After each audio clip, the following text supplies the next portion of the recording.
can cut it out. 100%. All right.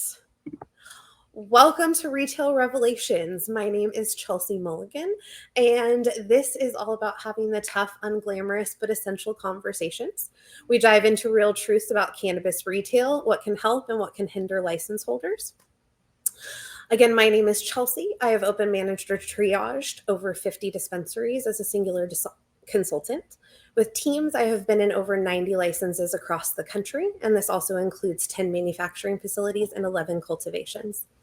I was a founding team member of Focus, and through our efforts, I worked with legislators, regulators, FDA inspectors, and attended the United Nations CBD vote in Vienna in 2019, which is one of the most humbling and honoring experiences in my career.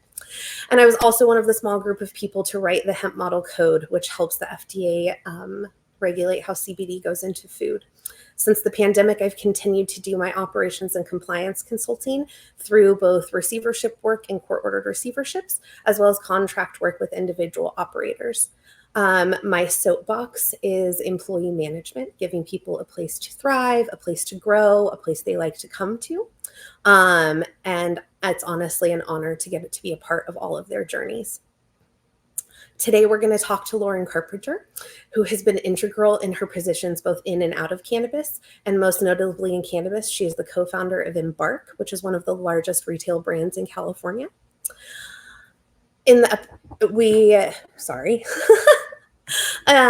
Embarc is a trailblazing network of neighborhood cannabis shops in California. She will share a little bit about her background in government and public affairs and how that shaped her unique approach to creating win-win outcomes between business policymakers and communities.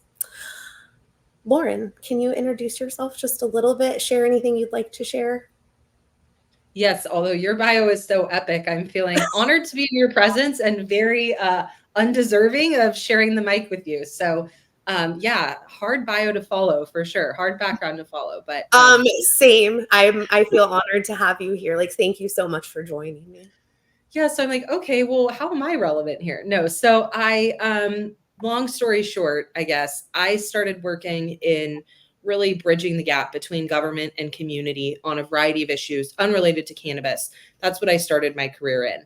And then post-legalization in California, I realized this was such an incredible opportunity to bridge between government that doesn't understand cannabis and cannabis that has always hidden from rather than leaned into government. So that's really how I got my start. I joined the cannabis industry in California in 2018, worked for 2 cannabis retailers in Southern California in LA. And after a handful of years there, kind of a type A overachiever, decided to leave and start my own thing with Embarc. So here we are. I believe there's so much more that we will dig into besides that. Most notably, what has been in the media and talked about, I know you've done a couple podcasts about it. So I wasn't originally going to touch on you being part of the California State Fair since everybody's talking about it. However, I think it's applicable to talk about the hurdles and the people that you're accessing at the fair when you created that retail. So before we jump into all of the other strategic items, I'd like you to touch a little bit on that, about the consumer that was there, the people that you found coming to the store. How did regulators handle it? How did the police handle it? All of the above. Yeah, well, the good news is it was all an evolution. So there's a lot of learnings from the entire process. I think by way of background, I am really proud and honored to be able to say that for the first time ever, there was cannabis sales and consumption at a state fair. So that happened in Sacramento at the California State Fair for 17 days, but who's counting, in July of this year. That was a very long time coming, right? So that was a number of years of work and advocacy. We're really fortunate that leadership at the California State Fair, I think, really understood that there was an opportunity to use the platform that they've built to tell a new story about cannabis. So just kind of really quick nerdy background, the California State Fair celebrated 170 years this year. And as part of that, as part of the California State Fair, beginning year one, so it was also 170 years old, is an agricultural competition and celebration, right? So they give Golden Bear Awards to the best in wine and cheese and other traditional ag. And so I think being able to engage in sales and consumption at the state fair was so huge in making history, and I think provided a lot of retail insights. But I also want to say, allowing cannabis to be a part of that state sanctioned competition that recognized cannabis as the agricultural product that it is, I think that did so much for normalization and destigmatization. And that's what I think really paved the way to allow for retail sales and consumption. So long story short, after years of advocacy to get to that point, right? This year, for the first year, we set up for the past couple years, there had been an educational exhibit on site. So that in and of itself was huge, right? An exhibit dedicated to really telling a complex story about the history and the legacy of cannabis, both in California and throughout the world. And what became really clear is that was a really interesting access point, because immediately outside of that educational exhibit, we set up a dispensary. So folks could choose not to purchase and ultimately then to consume in the consumption area. They could choose to just sort of engage with the educational exhibit. But what we found is, well, I'll say this. We found the magical, mythical unicorn Canna Curious person, and they hang out at the fair. So we learned that you do, in fact, have to go to them. The educational exhibit, I think, served as a safe, comfortable entry point for them, right? So they weren't just walking into the fair and then walking into a dispensary. They were walking into a large exhibit hall that really told them a story about cannabis. And it was through that process, particularly as you watched people spend a lot of time navigating that I think their barriers reduced a bit, and they were willing to then go check out the dispensary. I can't tell you how many times over the course of 17 days someone said to me, "Is this legal?" I can't tell you how many times someone walked up to the dispensary and saw the variety of products and said, "Wait a minute, you can drink it?"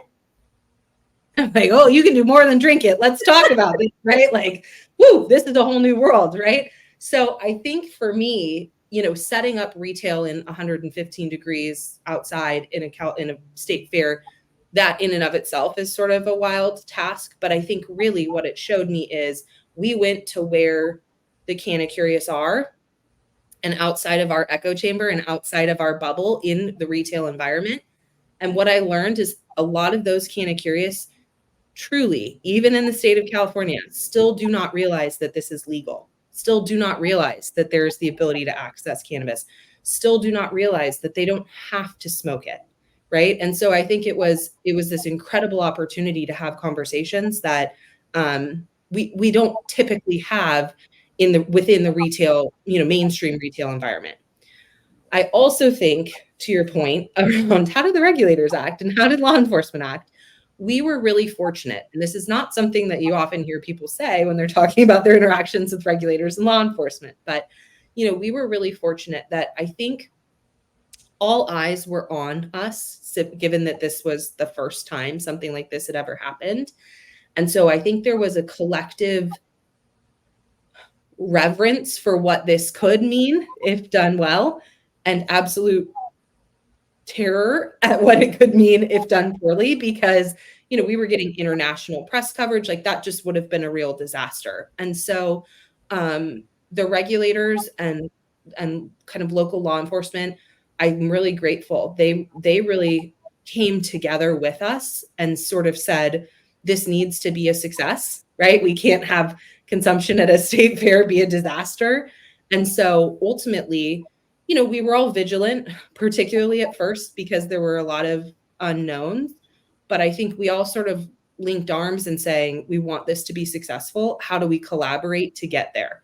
And so I'm proud to say we worked really collaboratively with a lot of folks, including some that I think, were terrified at first to really bring that to life. I like, thank you, one, for bringing that to life with all of those people, and making that happen. Because I think, like you said, not only do the Canna Curious hang out there, and it was an easy way to meet them where they are, but I think it opens up a whole other conversation for other states. I know here in Arizona, like we neighbor California, and yes, both have rec, both have medical, but they're starkly different markets, and nobody really knows kind of what happens in either market, right? People still don't know that this was accomplished in California. And as I have those conversations here, they're like, wait, what? They let that happen. And it's like, yes, this is possible with the right conversations and something like that happening. Like now you have a case study to maybe have that happen in your state. Like, or so it's just like, thank you for paving that way. Well, thank you. And honestly, this is the most important part. And I think the beautiful thing about working in cannabis is it took such a village to make this happen. This was not an Embarc thing. This was so much bigger than Embarc. Like I'm honored to have played the part that we played in it. And that was ultimately, just a piece of the puzzle that really was the industry coming together. And I think the industry collectively putting our best foot forward in recognition of what this represented. And we had local governments from throughout California stopping by to really, I think, see it and understand it. We had other state governments, the state of Nevada, we had a delegation that was like 15 people that came and checked out the sales and consumption in the exhibit. And so I think that was, to your point, that's really critical. We saw in Minnesota, the former governor actually came out a couple weeks after the California State Fair and said he was going to be boycotting the Minnesota State Fair because they didn't have cannabis sales and consumption there. He didn't like their policy on cannabis. And I think, all of that is really important because change begets change, and awareness, I think, is the first step in that change. And so having these local governments and fair boards from other communities come here and really see what it is, but also what it isn't, is so huge because they go back to their home now and they're saying, hey, if the California State Fair can do this, we can do this, right? But I also think that's really important because a lot of these are communities that don't today allow for commercial cannabis activity.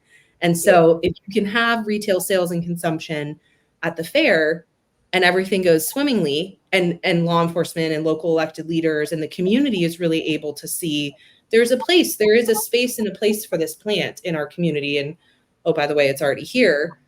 Then that allows us to have the next conversation, which is yes. And now it's time to create access, right, for your community members. And so I think this is about kind of collectively coming together and pushing the ball forward. And, one of our partners in this event was the Equity Trade Network. We work with them across all of the events we do. And really, I think that's so important. They had an equal footprint to ours in the retail sales area. And so they were able to bring dozens and dozens of small legacy and equity brands to the California State Fair. And I think that's really important because we were talking with this curious audience, what that allowed kind of collectively us and really the Equity Trade Network team to do was to tell their own story directly to consumers, and often for consumers that haven't yet developed a brand loyalty or an allegiance or even a point of view on brands and cannabis. And so to be able to, from the beginning, really get in front of them and talk about legacy and equity and what that means, I think, it sets those Canna Curious up for a more informed experience going forward. Love that. While we're talking about communities, Embarc you've built it with a strong community focus while navigating what is an ever-changing and rapid growing industry. So how do you balance and stay true to that company culture and that community-focused mindset while you're going through the pressures of expansion and rapid expansion? It's a great question. And I think we do it better some days than other days. So that's my honest and unvarnished truth is, culture is a living, breathing thing. And it moves, right? And it get like as it's energized. And so I do think it requires a certain vigilance because it can start to move too far in one direction and you got to sort of wrap your arms around it and pull it back a little bit this way. And so I don't think there's one answer for how we do that. I think though, the way we tend to scale is scale, stabilize, scale, stabilize, rather than just scale, scale, scale, scale, scale. And I think that's really important, because you have to have that stabilization is the moment where you really bring a lot of humility. You have to have delusional confidence to scale really rapidly, right? Like, I don't know how I'm going to do it, but I'm going to figure it out. Let's go. Like, that's the only way, you know? And then for us, at least, you have to be humble enough to say, and now we're going to pause. And what are all the things we have to up?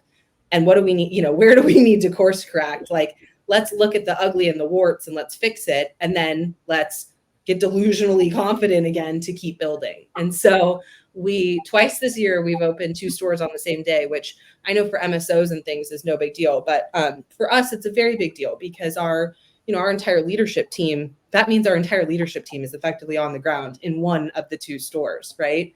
And has been for weeks by the time we're opening the doors. And we really did that so that we could find the cracks in the foundation and fix them. And I think that's, that is intrinsic to our culture, is leaning into what are we not doing well and where do we need to course correct, as opposed to we're awesome and everything's fine and let's just keep going and let's dominate, right? Like, it's a totally different mentality. I also think, you mentioned that community is really critical to our culture. And I appreciate that, because that's true. I think when we started Embarc, it was at the beginning of the pandemic. I mean, like, literally, we opened our first store in June of 2020. And, I didn't know what we were going to become. And kind of, I didn't even really know who we were. And by extension, now who we are, because at that time, we're all just trying to get through the day and like figure out, what does the next day look like? And what day it was at that point. Let's be real. Right. And like, is the world melting down? I don't know. It's fine. Let's keep opening a store. This feels right. So I think through that lens, I will never forget, it was a couple months into opening that first store. And one of our team members said to me, "This is the island of misfit toys, and it just feels right." And I love that. I think that is, in some ways, like the embodiment of our culture. Is we want to be a place and a space for everyone. And I want to be clear, that doesn't mean we try and appeal to everyone. I think when you try and appeal to everyone, you sort of can run the risk of appealing to no one. But I think cannabis culture can be tricky. The beautiful thing about it, because I think there's 2 ways that it can go. The beautiful part about cannabis culture to me is there's a real loving acceptance, belief in the power of this plant, a belief in your fundamental right to access that plant. And that by accessing that plant and sharing it with others, you're spreading, joy and health and good vibes and everything else. Like, I think that's what's really cool about cannabis. I think sometimes that culture can skew very exclusive. If you haven't been here X number of decades, you don't deserve to be here. If you haven't fill in the blank with whatever that criteria is, then you haven't earned your space here. And I think that feels really shitty. Sorry for saying shitty. Oh, sorry for saying it again. I don't know if I can, but oh no, we can say shitty here. It's fine. Okay. Especially twice. Cool. That doesn't feel good, right? Like, it doesn't feel good to be excluded. And so I think for us, that's the other critical piece of our culture that as we expand, I'm probably most focused on, is how do we remain a place that is inclusive by design?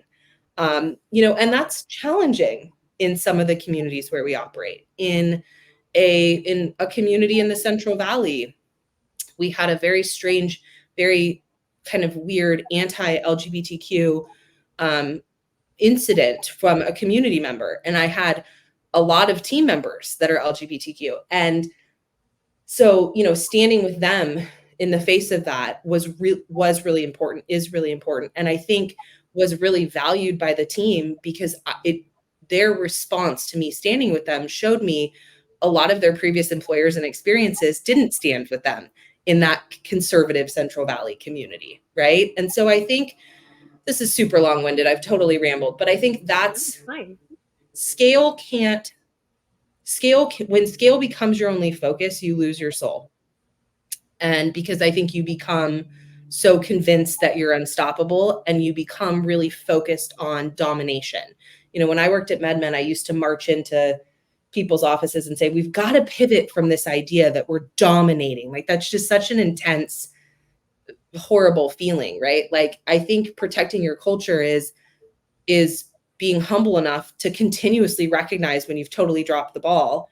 And I think smart enough to realize that if you don't put your people first, you aren't scaling, you aren't, right? Like, you're constantly fixing, because it's the only way you can scale is through your people. So how do you make them feel included?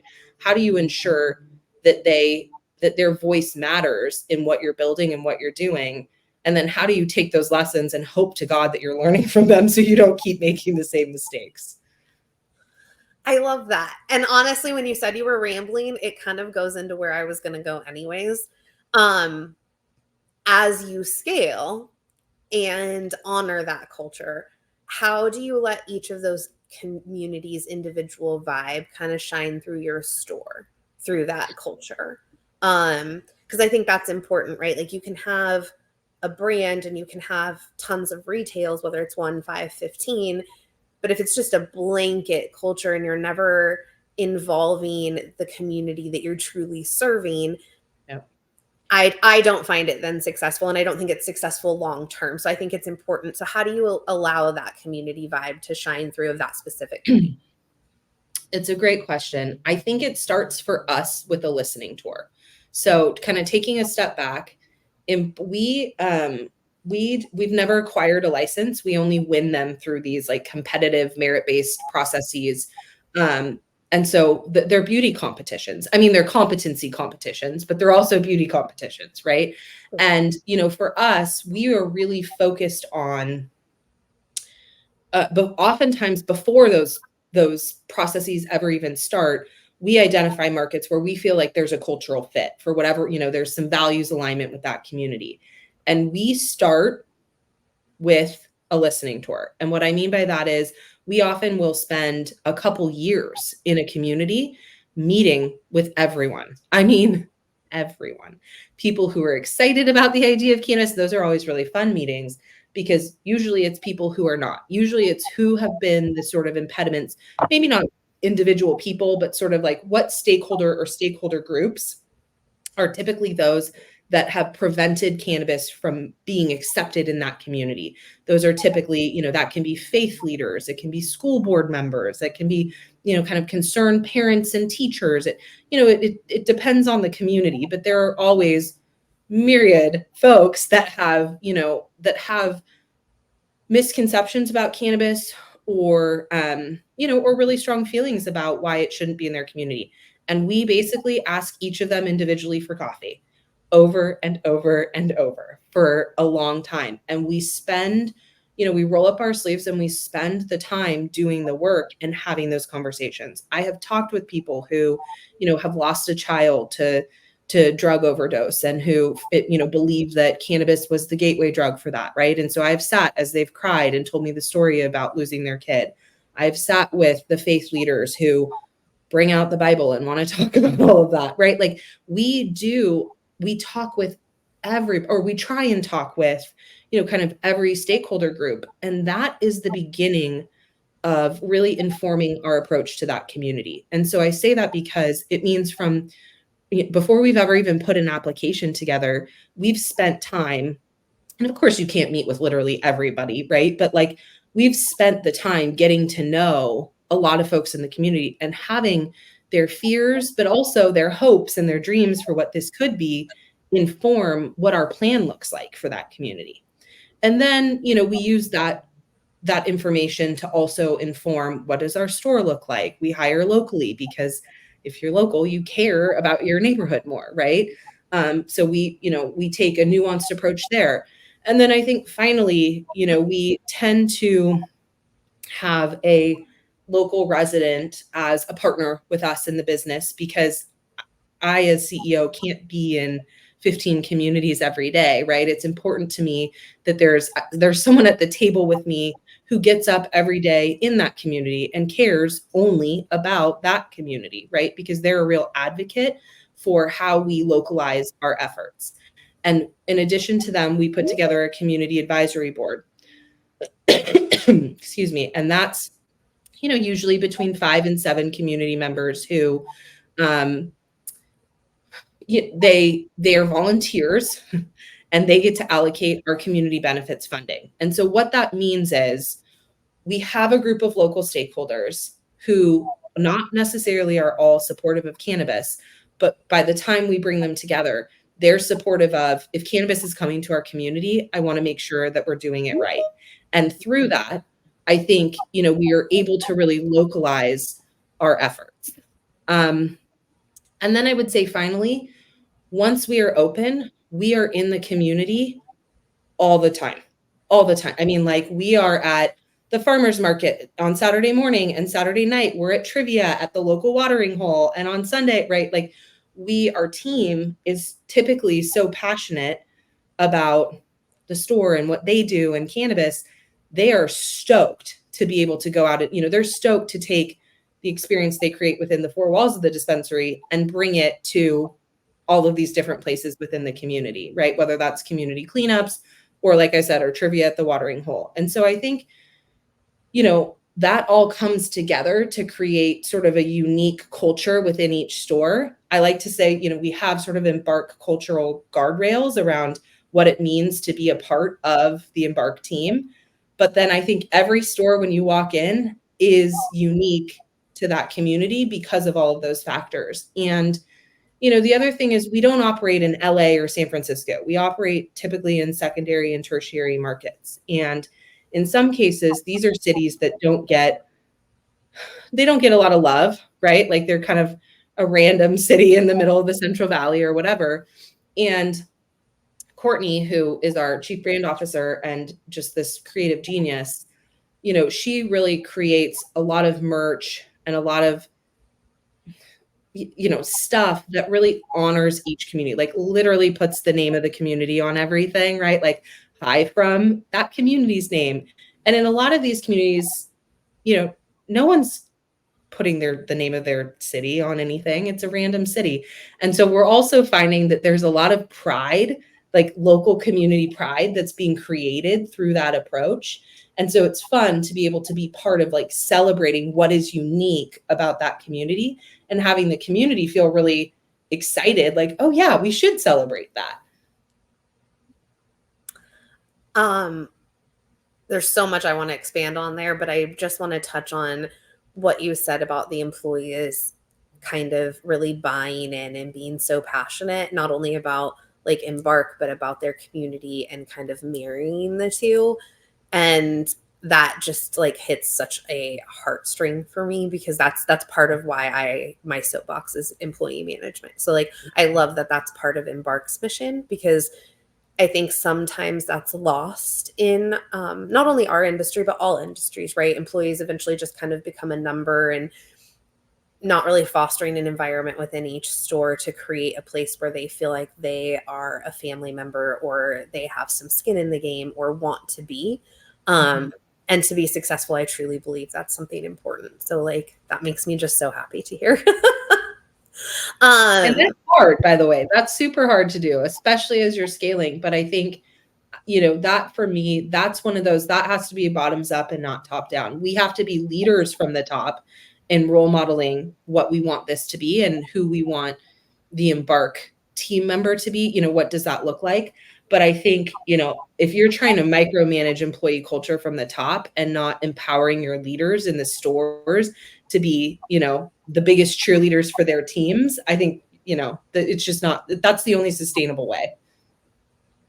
100%.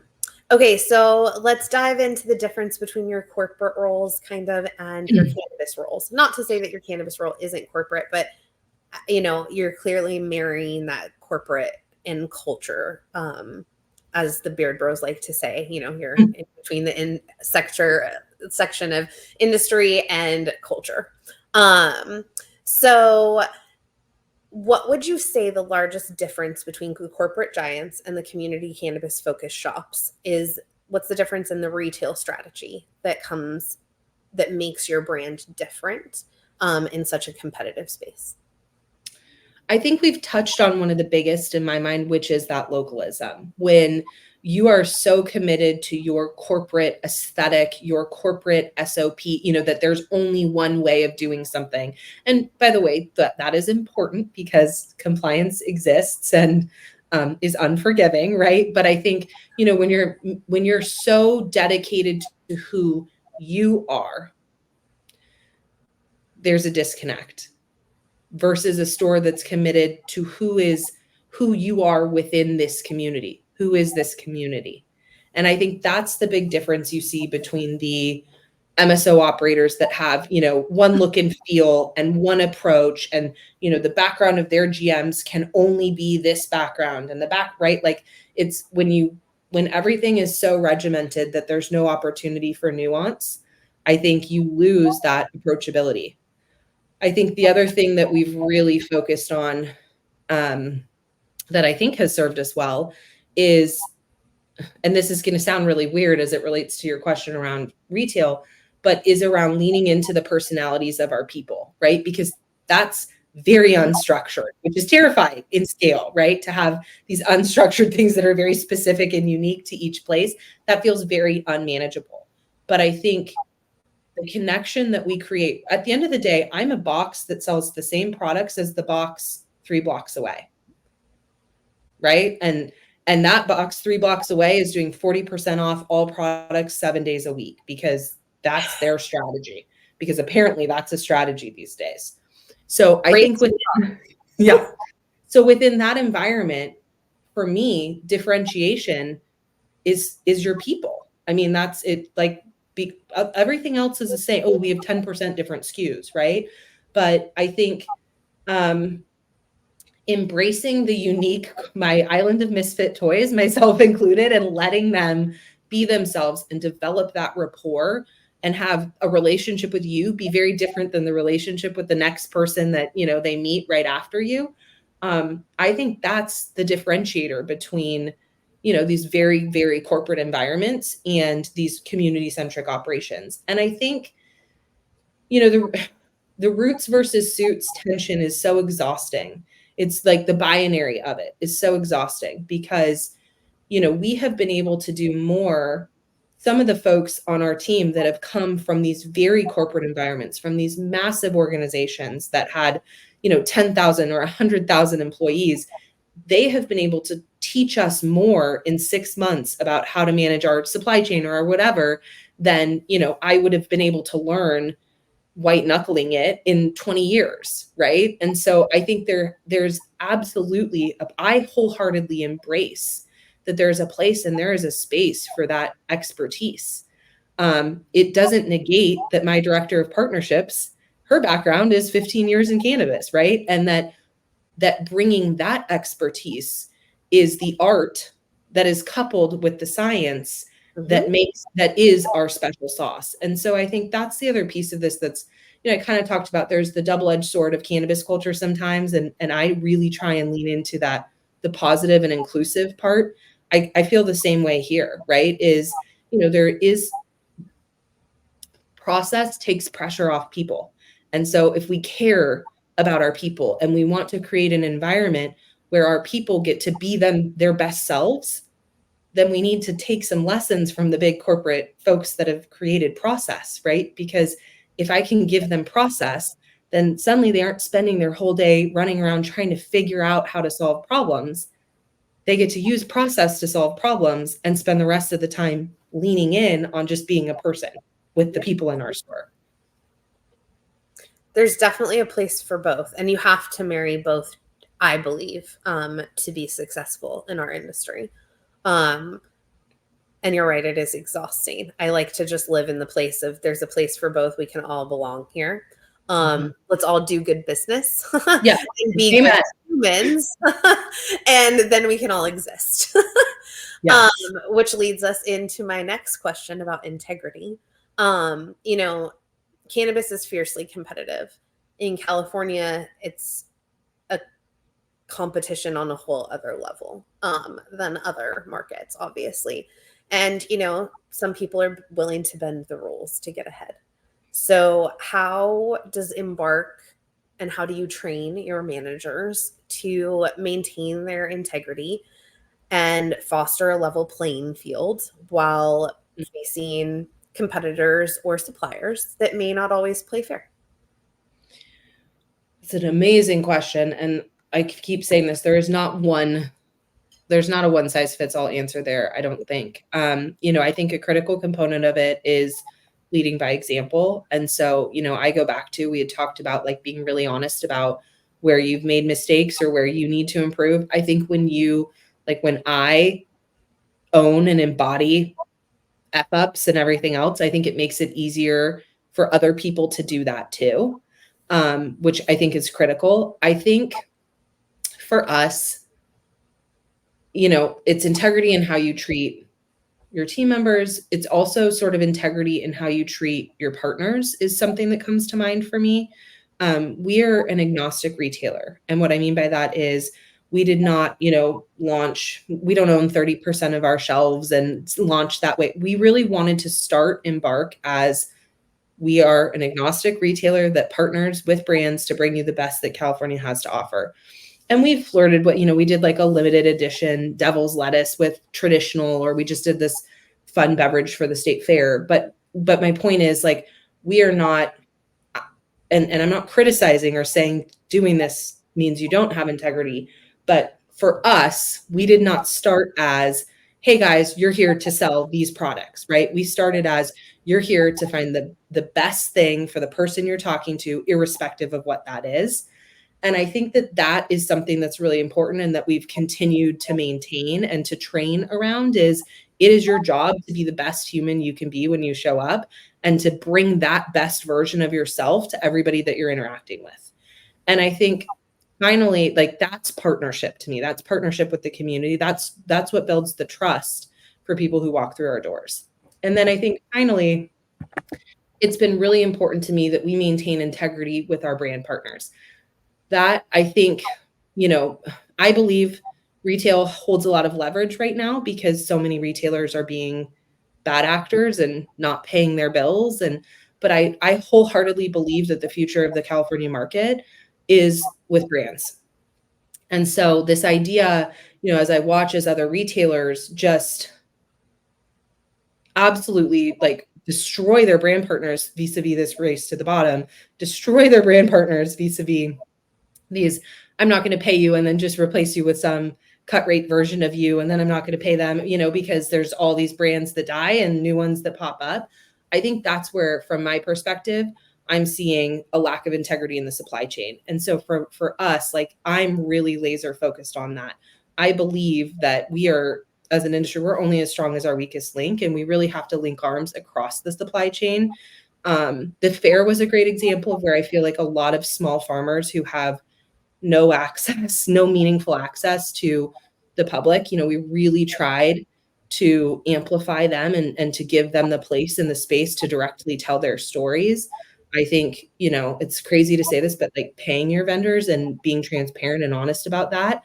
And then also not playing this revolving door whack-a-mole with vendors, but really saying you're a brand and you're our partner. How do we uplift you? How do we set you up to succeed? How do you set us up to set you up to succeed? I think that's really where integrity comes to mind, again, because I'm just seeing in retail this landscape of, we're going to win by being 50% off every day, which means I'm turning to that brand and saying that they have to eat it and lose money or they're off my shelves, and I just like that. There's no integrity. You're not valuing the supply chain when you behave that way. Agree. Respectfully.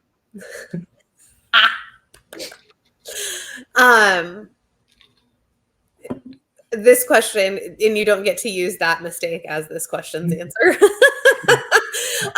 What is one mistake you see retailers consistently making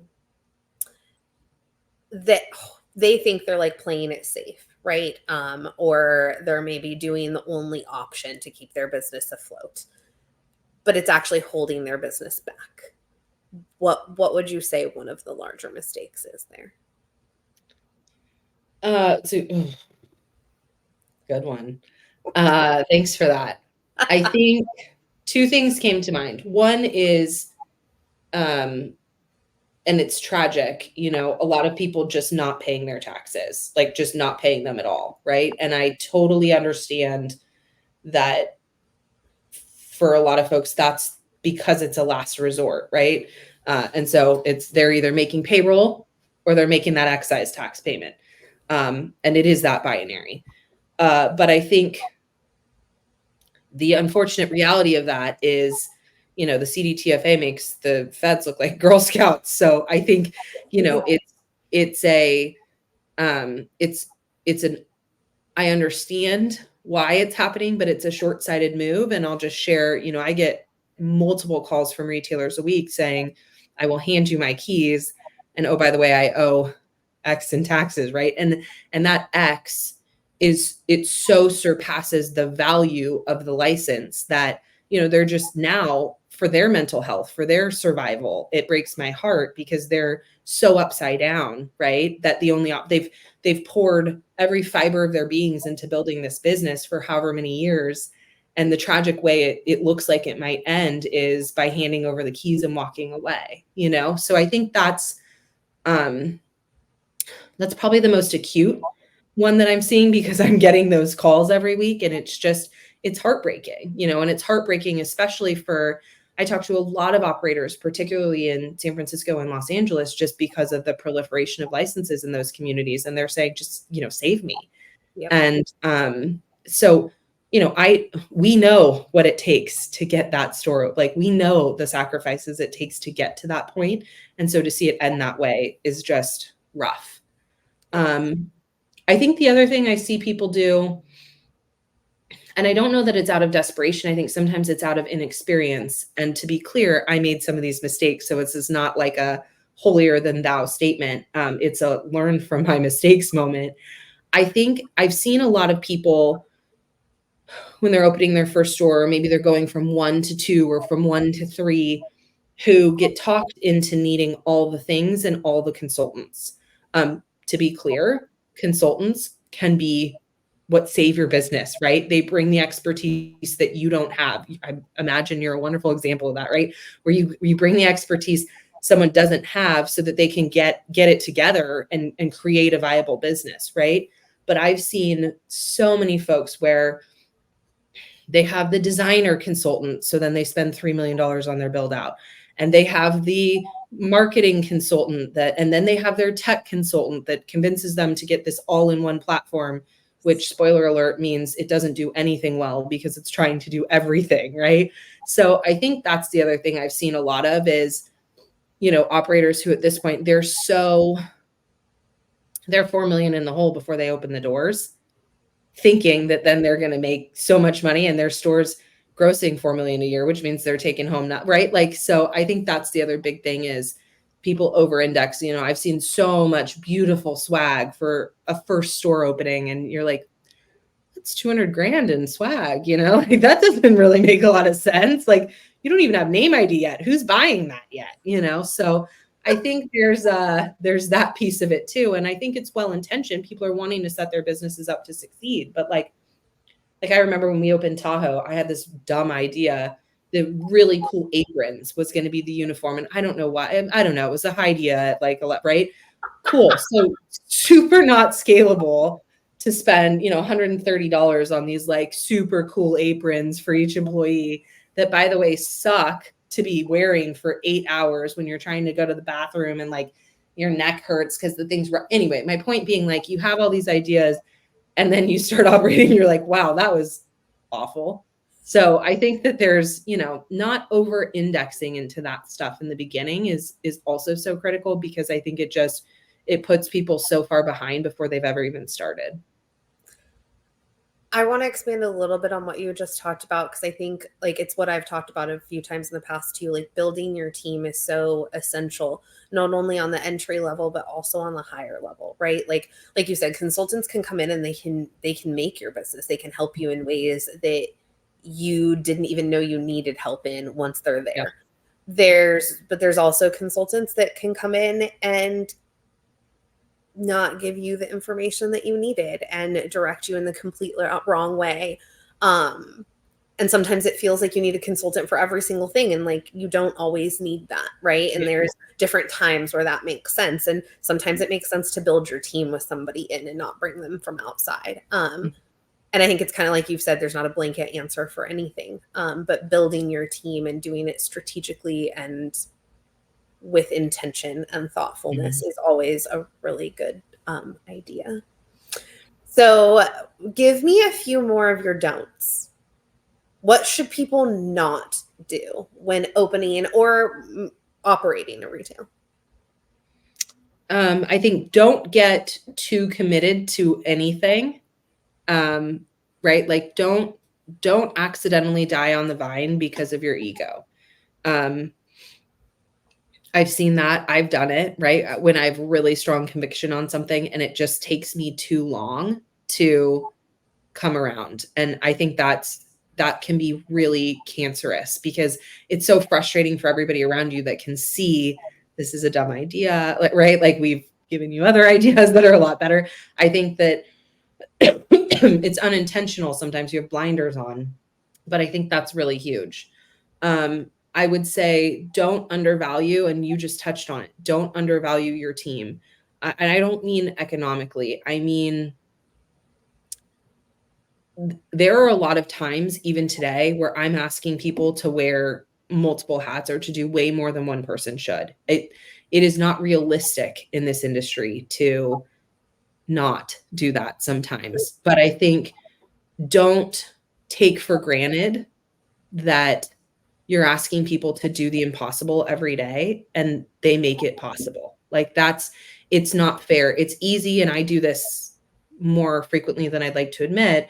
It's easy to start to take that for granted. When you have superheroes on your team that are just capable of moving mountains every day, then I get pushback sometimes of like, hey, that is absolutely not realistic, Lauren. And it's hard because I'm like, yeah, but we've done it, but we've done the impossible for every day for years.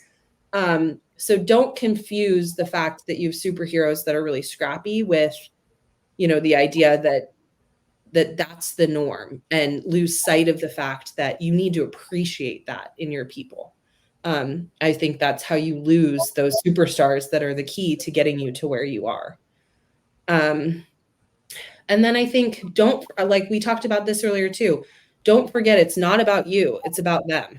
In retail, it's not about you, right? It's not, I like that. I think our brand is starting to develop a voice and a POV that's kind of cheeky and fun because we're pushing the boundaries within the confines of the fact that we're typically the first to open in a community that's never had cannabis before. And so, we can't be too strong. We can't come out, too aggressive, or we would never get there. Right. But I think don't forget that, like, even, be who you are, but do that within the confines of the fact that you're meeting the needs of this community, and the needs of this community are different than the needs of the community next door. And so don't lose sight of the fact that it's an honor and a privilege to be the one that people choose when you're selling the same thing as, like I said, of the box, a couple blocks away. And like, don't lose sight of the fact that you need to make those people feel special. We've really invested in our loyalty program. We've really invested in what it means to be loyal to Embarc. And we are all the time trying to break free from the idea that being in loyalty just means discounts and cash back. Does it mean those things? Yes. But we want it to mean a lot of other things too, so that folks that are in the Passport Club, folks that are part of our network, feel special. And I think that, we kind of don't take for granted that you're doing the same thing other people are, and they're doing parts of it better than you, right? So like, which parts are you doing really well? Maybe for us, I think it's we do a good job of making people feel special and leaning into that so that you don't lose that connection. I mean, I could keep going, but those are just some. I really should have saved that question for last because I have one more question I really want to ask you, Okay. but that would have been such a great note to end it on. So like, all of y'all listening, please take note of all of those highlights and why they're important. I want to talk a little bit about taxes and pricing because I feel like it's a hot topic everywhere, but like especially in California, right? California is a incredibly hard market to work with inside the tax confines. And, razor thin margins, tax burdens.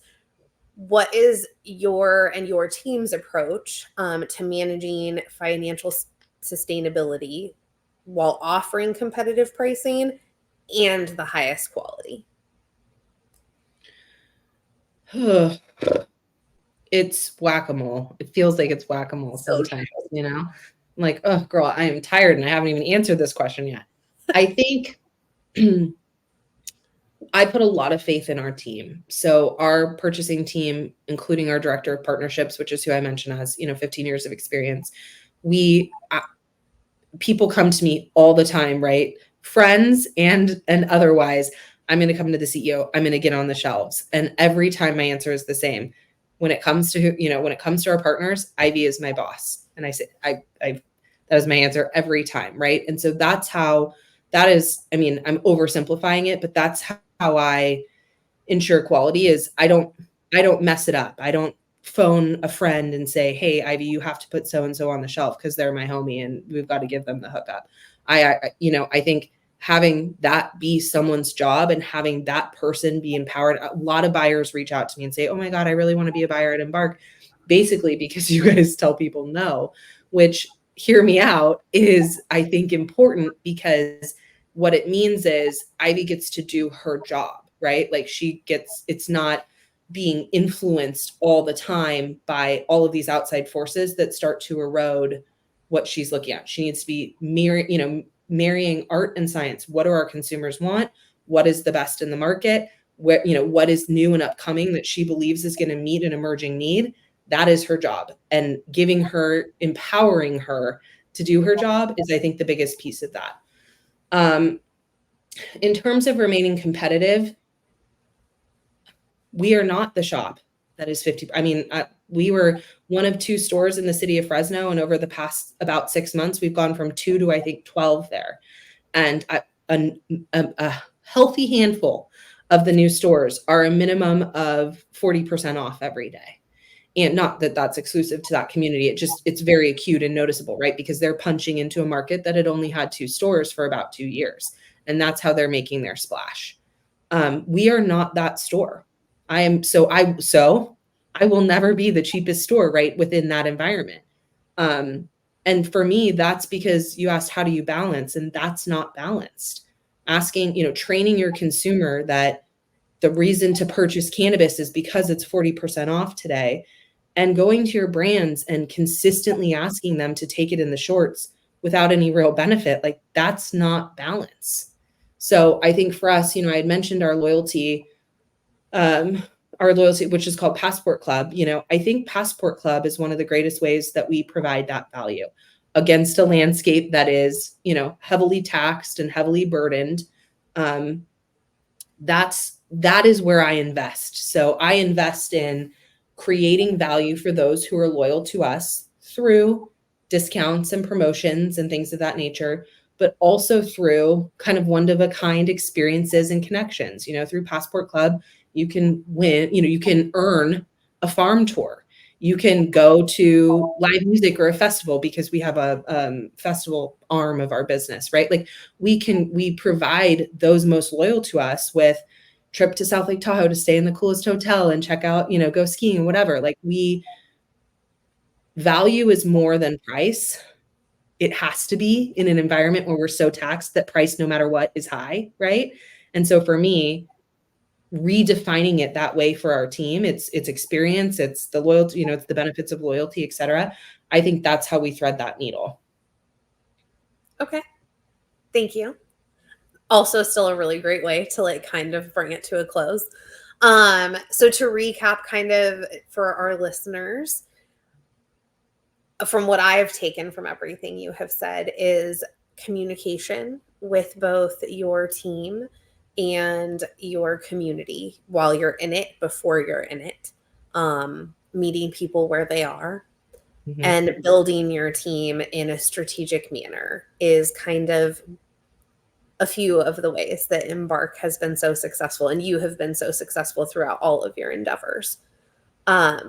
Tell all of the listeners where they can find you, how they can connect with you, I believe you have, okay, so I counted 16 stores, but earlier when we were talking before the episode, you said 15. How many stores do you currently have? We have 15 open. We're opening our 16th in November. So that's probably why. But listener, and we as a family of neighborhood shops are on Instagram, et cetera. So people can find us at Embarc Supply. I am always happy to talk with other entrepreneurs. I welcome all of their insights and experiences because it obviously just informs my own. So folks can reach out to me. I'm on LinkedIn, Lauren Carpenter, pretty easy. Or they can email me, lauren@goembarc.com. I love, connecting with other folks. So if people have questions or insights or whatever, happy to chat and share.